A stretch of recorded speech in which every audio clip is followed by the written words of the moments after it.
Hey, it's Tim from Rise Against, and you're listening to Heavy Consequence.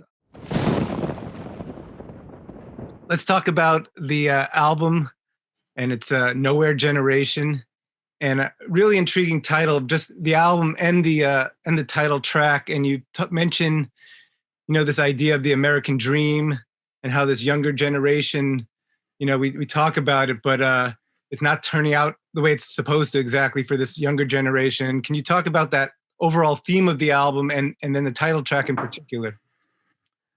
Yeah, the theme was like something that we, hadn't decided on beforehand. We never really do. It was never like a blueprint for our albums. We just kind of churn them out. And then the themes become apparent later, like those like different motifs in the album. And a lot of it ended up focusing around that song Nowhere Generation, which is kind of why we went with that as the album title and everything. And so, yeah, the song Nowhere Generation and the motifs that pop up on the record are all about how, every generation kind of feels like their generation is the one that got screwed, like they're the ones that had to deal with more than the previous generations or the ones that the next generations will have to deal with. And I think that's pretty normal. But this record is about realizing that there is something to those complaints and anxieties in today's world. I think when our young fans were explaining to me their anxieties and fears about tomorrow, I think part of me was kind of like, yeah, we're all swimming upstream. That's kind of how it goes. That's how it was when I grew up. That's how it is when you're going to grow up. And then the more I kind of looked under the hood, I realized, concentrated wealth is in today's world is crazy. The rise of the 1% is something that's unprecedented in history.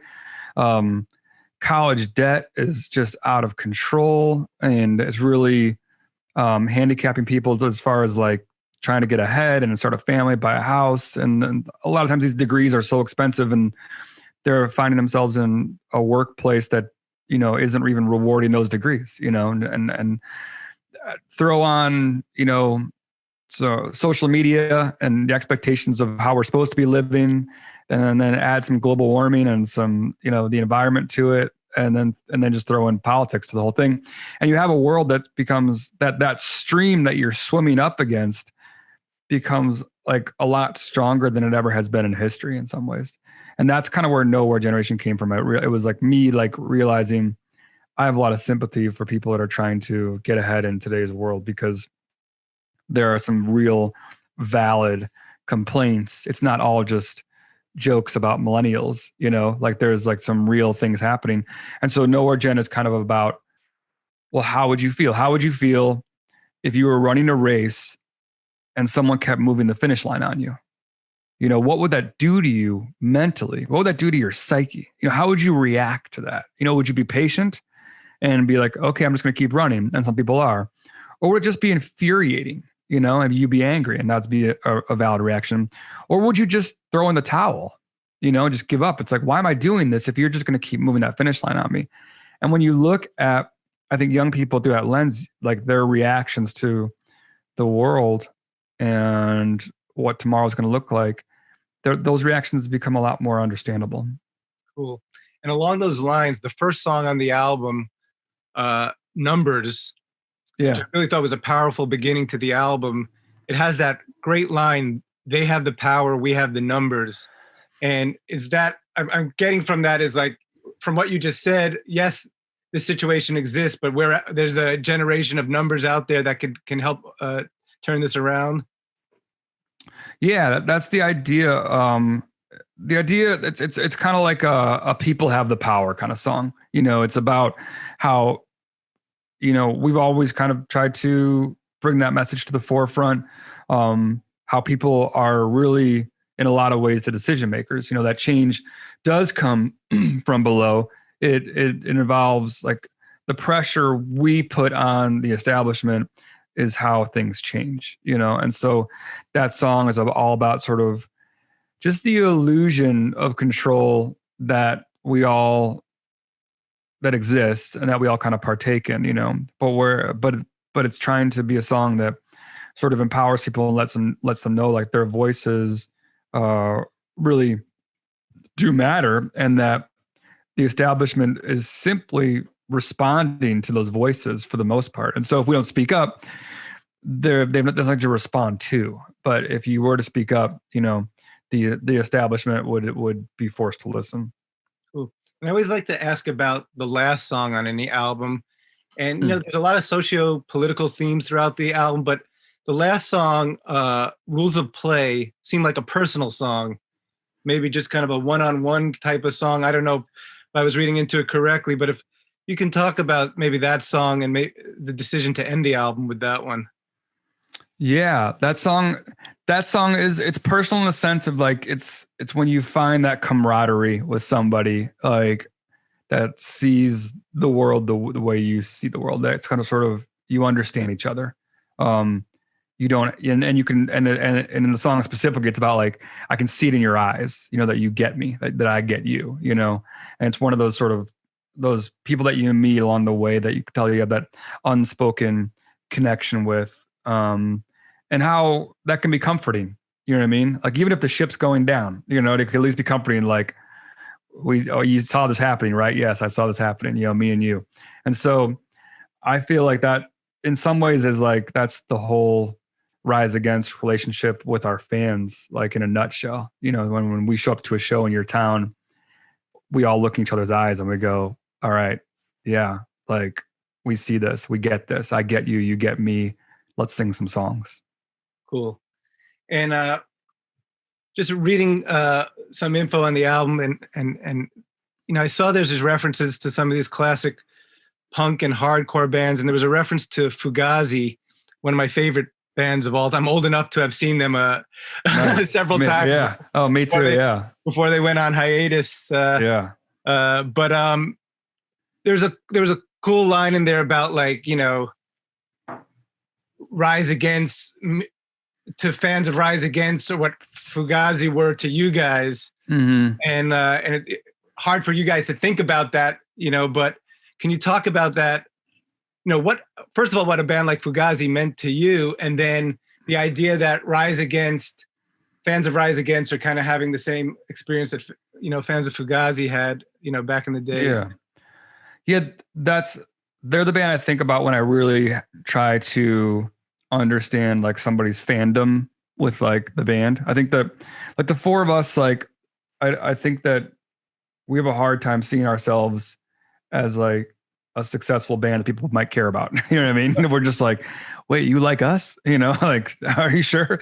And there's a point where that's a good thing to have. And there's also a point where it's like, people, they want you to understand their fandom. They want you to understand how much they like what your band means to them. Like, it's important that you understand it, and that you shouldn't just shrug it off, and you certainly shouldn't dismiss it. You know what I mean?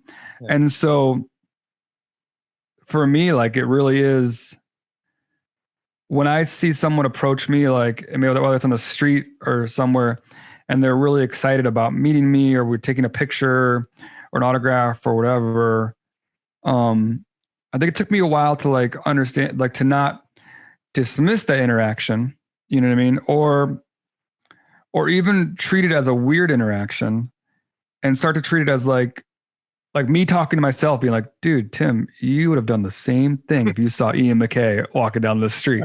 So you need to chill out and take a picture with this kid. You know what I mean? And that's kind of like how I understand it. And when I think about it that way, it changes my relationship with that fan. I realize like, oh, this isn't, we're going to talk for 15 seconds, but it's really important to you that we do. And like, it would mean a lot to me, if I was in your position. And so I want to make sure that, I take this seriously. Cool. Yeah. It's funny that you said that, because I once met Ian MacKaye backstage at a Fugazi show, I think in Washington State or something, or wow. I was that kid. I was that kid going up to totally, yeah. And like stumbling a bit and everything. But that's cool. Yeah. I've been able to meet him twice now, and both one was just briefly at like a documentary film screening in DC on a day off on a Warped Tour. And then one was actually Brian Baker from Bad Religion, who we were on tour at the time. We rolled through DC, and Brian's like, you guys want to go to the Discord house?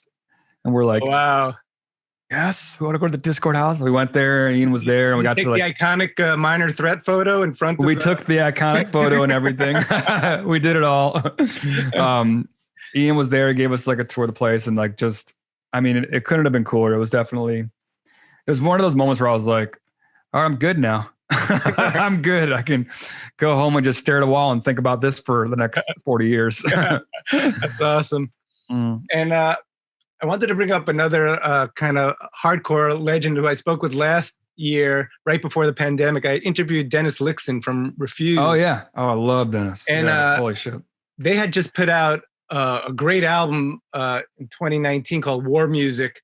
And I was talking to him how I was surprised because, you know, a lot of the great punk and hardcore music comes during a time when there's oppression or there's a right-wing rule in the White House. And obviously, and I was talking to him and we were talking about how I was surprised that there wasn't a lot of protest music coming out during the Trump administration, like his album, you know, the Refused album, a couple more. And I wanted to ask you about that. Like, obviously, you know, the music industry kind of lost a year in the last year. And I know a lot of the stuff that's coming out this year likely would have come out last year. But as far as your album and just that idea in general, how much of it was informed by even though he's not president anymore, how much of it was informed by that administration and a reaction to it? Yeah. You know, it's interesting because Rise Against, we're going on like 20 years now. And so we've been around for like, it's been 4 presidential administrations now. Like we started in, they started in the Clinton years, just the end of it, you know, and then into Bush and, you know, 9/11 and the war in Iraq and all that stuff. And so we've seen a lot happen, you know, through the course of the band's career, not to mention in our own lifetimes. And I think that we've always been reluctant to discuss or to sing about the symptoms of the problem and instead try to sing about the core causes and roots of the problem. And so like Donald Trump was a symptom of an ideology of, you know, right-wing hate and nationalism and authoritarianism and like, you know, demagoguery and all these things. And just kind of the result of like a fractured society and someone who was going to dig at those fractures and try to separate them a little bit more and try to exploit people's fears and anxieties. And so we've always been the band that sings about the fears and the anxieties, not about necessarily the guy that's, you know, out there putting his fingers in there and try to exploit them, you know? And I think that's kept a lot of what we did and have done from being dated or time-stamped. And it's because I truly believe that like to focus on someone like Donald Trump, like it gives him way too much credit, you know, for these ideologies. They're still around. They're still being perpetuated like today and tomorrow, and waiting for the next demagogue like Donald to come around. And so we want to put, you know, water where the fire is, and the fire is kind of on like the roots of those ideologies.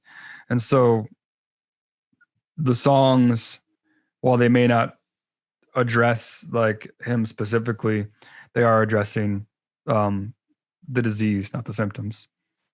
Got it. And from a musical standpoint, you had Bill Stevenson as producer. Yeah.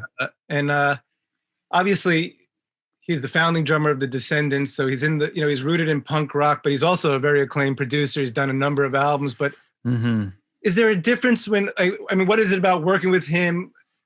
Is there something that he brings to the table as a long-standing member of like a legendary punk band that maybe another producer wouldn't? Absolutely. He's like the Rise Against whisperer. Like he can like speak to all 4 of us, you know? And I'm sure you interview a lot of bands, and like bands are complicated dynamics, you know? And to have one person that can like get us all to shut up and whatever he says, like we hang on every word, you know?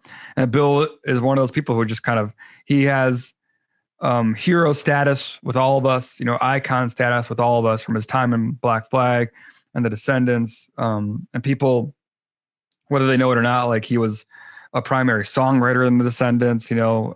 He's one of those drummer extraordinaires who's also writing the songs and lyrics and plays the guitar. and then went on to create the Blasting Room, and he's produced a lot of our records now, the majority of them. And so it's been like a kind of a mentor guru type relationship, with Bill. He just really, he understood the band when we were just coming into who we are and finding ourselves as a band. And he understood us in a way that few people did. He said he understood that we always were going to have a foot in punk rock and hardcore, but that we always want to make songs that push that. So we're not just living in the past, and Bill was just a guy who was a part of that past that we grew up on, but was so ambitious at the same time. And he wanted to create songs with us that could compete with any song on the radio out there, and so, and he understood the lyrics and the message. And, for me as a vocalist, and for me, like, I've spent a lot of time with him, just like behind the glass, just him and I one-on-one, like we're singing the song, but like I've had producers where they're just like not even paying attention to what I'm singing. And then I've got Bill who, like, he'll hit pause and he'll ask me about a lyric, and an hour later we're still talking about it, and we're not even tracking the song anymore. You know what I mean? We're just talking about the lyric. And sometimes that like really, it's really great, because sometimes it's really helpful for me to understand the lyric even more, or have him understand it. Or sometimes it even changes the lyric. It's like, you know what, like, that's weird that you were confused about this line. I want to make it really clear. I don't want anybody else to be confused about it. And so, I don't know, Bill's he really is a special dude. That's for sure.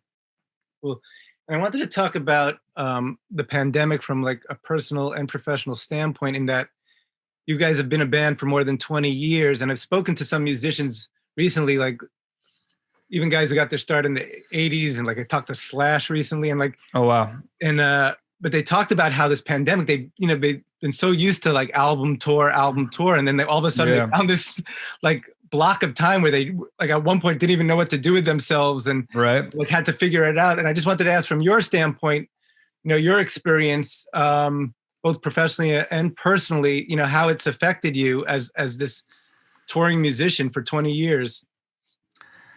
Yeah, it's crazy, because, when I was young, music and the band probably took up like 20% of my life, and the rest was like school and work, whatever else, I was doing. And that 20% share like just grew a little bit every year, what I mean? So back then it was easier to be a little more flexible. It's like, oh, I do this, but I also do this. I'm also this person, and blah, blah, blah. That 20% share grew to like pretty much 100%, right? You're just like, that's what you're doing now. And then that 100% turns into like 15 years later, you've been doing this. And so that's all I know how to do. And because it's all I've been doing. And like you said, Slash said, like, it's the write songs and record them, and then go tour them, and then go home, and sort of disappear for a little while, and then write more songs, and then track them, and then go on tour. So we've done that cycle. This is our 9th album, so that's been my life for like 20 years. And I've done a lot of things, I've been married and have kids, and I raise a family and all that stuff.